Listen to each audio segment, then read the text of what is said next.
Hello, good morning. Time now for your message from the morning man. Now, one of my favorite stories is about a little boy whose father trained horses for a living. Now, because of his father's job, the boy's family traveled from town to town, working with different horse owners, never for longer than a year. Now, this meant that the young boy kept being moved from school to school year after year. One day, in yet another high school in yet another town, the boy's teacher gave him an assignment to write about the job he would like to have when he grows up. The boy spent ages writing a loving description of his dream horse ranch. He described the rolling fields and the apple orchard and the hay barns, the stables, the big trucks, and strong, gallant, well-trained horses. He even described the people who would work for him, giving them imaginary names and job titles. Finally, he drew a picture to illustrate the 3 dimensions of his big dream.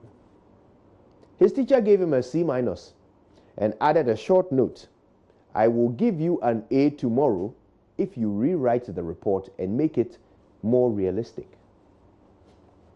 The next day, the boy brought back the same report with no changes except for a short note of his own at the top. It said, "Keep your A, and I'll keep my dream."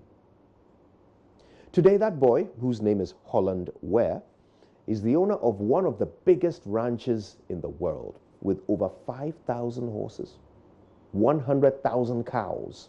The ranch spans about 500,000 acres of land. I want you to imagine 500,000 acres, 500,000 acres.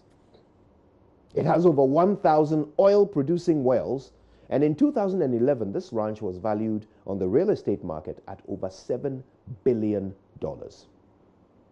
My dear friends, dreams are as precious as diamonds and as delicate as eggs.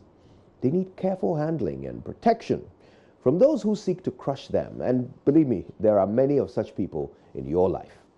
Those who have no dream of their own, those whose dream is for your dream to be shattered, and the most dangerous of all, those whose own dreams have already been shattered.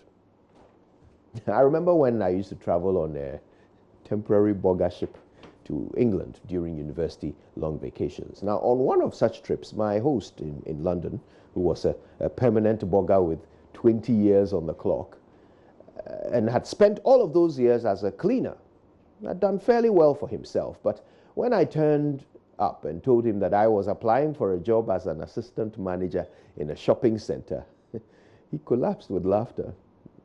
He stopped laughing when I got the job. In fact, he was suddenly so unamused that he threw me out of his house after my first week in the new job. He said, "Now you are a big man. You can rent your own place." My dear friends, please remember your unique value and protect yourself from dream vultures who are just out to kill your vision. Let them say what they will. The one way to silence them is to actually achieve that dream. So you see, you have no choice. You have to succeed.